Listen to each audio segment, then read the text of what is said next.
এবার কাতারে শাকিব খানের কড়া নিরাপত্তা দেখে প্রশংসায় ভাসছে সকলের।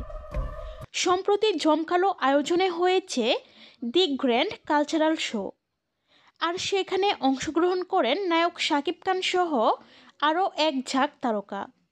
তবে সেই অনুষ্ঠানে সবচেয়ে বেশি নজর কাড়েন শাকিব খান।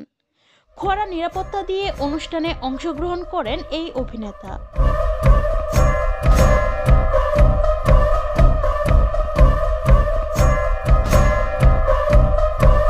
ভিডিওতে দেখা যায় শাকিব খানকে সেভ করতে 50 জন বডিগার্ড সিলেক্ট করেন কাতারের কর্তৃপক্ষরা।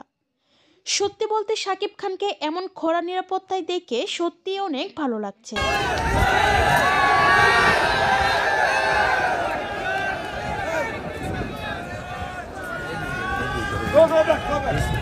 Go back.